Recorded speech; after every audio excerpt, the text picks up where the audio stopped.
Welcome to WisdomLand. Today, we're diving into some insightful lessons inspired by Robert Greene's The 48 Laws of Power. Number 1. Never outshine the master. This is a law we often overlook, thinking that our skills and achievements will naturally speak for themselves. However, one of the biggest mistakes we can make in life is accidentally creating enemies by showing our strengths in a way that makes others feel insecure. People who understand the subtleties of influence know that it's often wiser to keep their accomplishments quiet.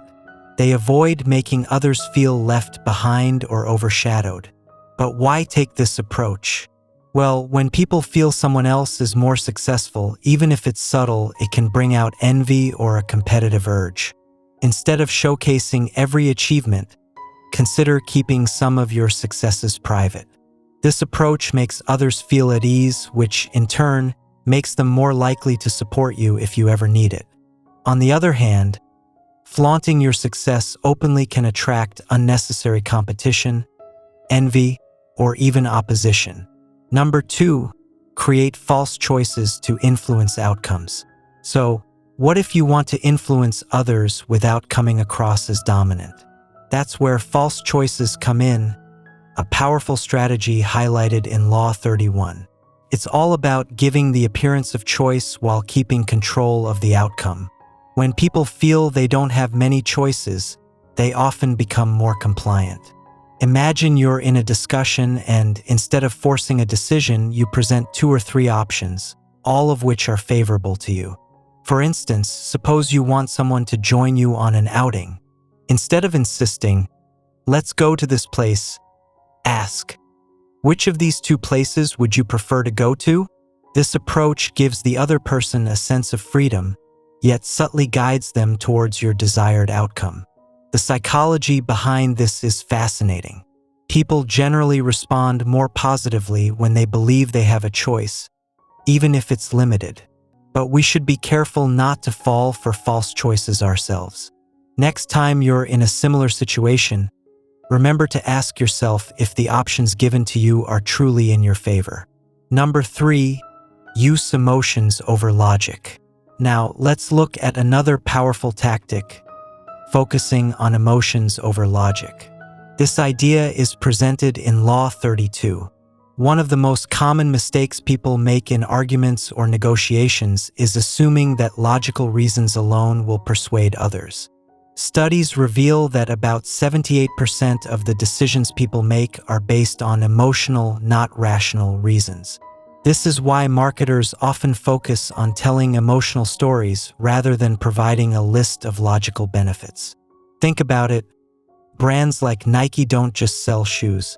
They sell stories of resilience, overcoming obstacles, and achieving goals. People don't connect with logic in the same way they do with emotions. So, in conversations or debates, try to appeal to feelings instead of focusing purely on numbers and statistics. For example, if you're trying to convince someone to make a decision, you could share a story about someone whose life changed positively due to a similar choice. This approach resonates deeply, and it's why emotional appeal often outshines pure logic in winning others over. Number 4, appeal to others' needs, not your own. Moving forward, let's talk about the art of understanding others' needs, something Law 13 emphasizes. When asking for support or trying to win someone's cooperation, it's far more effective to frame your requests in terms of their needs and desires. People are generally more responsive when they feel that helping you benefits them, rather than when they're being asked out of obligation. Imagine you want a family member's support for a new plan, like moving to a different city or going on a trip. Instead of focusing only on what you want, consider their interests. Explain how the move might bring them closer to other family members or create new opportunities for them as well. By addressing their needs and showing that your goals align with theirs, you're much more likely to gain their support. Number 5, say less than you know. Another important law that Robert Greene discusses is the value of speaking less than you know, which is Law 4. In conversations, there's an unspoken power in saying less. When you reveal only a small part of what you know, people often assume you know even more than you're letting on. This can raise your credibility and make you appear wiser. On the flip side, sharing too much can open you up to scrutiny, giving people the opportunity to criticize or question you. Silence can be a tool of influence in its own right. When you're selective with your words, others are left to wonder about the depth of your knowledge, which can make your presence even more impactful. Number 6, don't overreact to minor criticisms.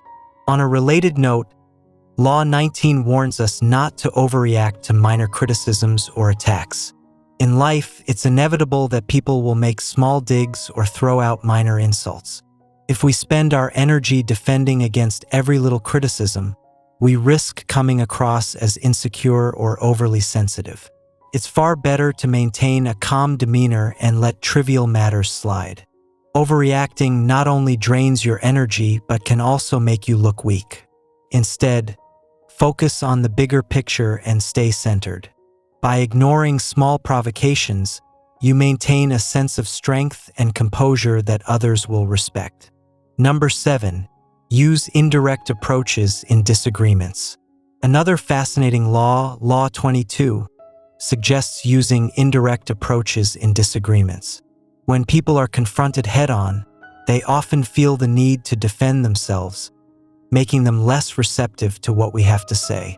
Instead, an indirect approach allows you to share your views without putting the other person on the defensive. For example, if someone is making a point you disagree with, try saying, "That's an interesting perspective, though I think in some cases it might have limitations." This way, you're expressing your view without challenging theirs aggressively, which keeps the conversation open and respectful. Number 8, ignore certain people or situations. Law 36 talks about the power of ignoring certain people or situations. Sometimes, ignoring someone who is trying to provoke you is the best response. This tactic not only saves you energy but also shows others that you are above petty arguments. When someone realizes they're not getting a reaction from you, it often discourages them from trying again. And others observing this will view you as calm and confident. The power in ignoring provocations is that it conveys a sense of self-assurance that can be disarming for those trying to disturb your peace. Number 9, know people's weaknesses to gain an advantage. Now, let's look at Law 33, which suggests the value of knowing people's weaknesses. Winston Churchill, for instance, was known to find the weak points in his political opponents to gain an advantage in discussions. When you know what triggers a certain reaction in someone, you can control the conversation more effectively. For example, if you know someone is easily angered, a calm, subtle remark might bring out a strong response, revealing their lack of control. Number 10, don't respond to opposition. Finally, a valuable tip from Law 10. Sometimes the best way to handle opposition is to not respond at all. When you ignore provocations, you often end up in a stronger position. People will recognize that you are secure in yourself and not easily affected by what others think or say. Thank you for joining us here on WisdomLand. Remember, understanding these strategies isn't about manipulating others, but about learning to navigate social situations with insight and respect. Let us know in the comments which of these laws resonate with you the most. Here's to understanding others, communicating wisely, and ultimately living a life of self-awareness and empowerment.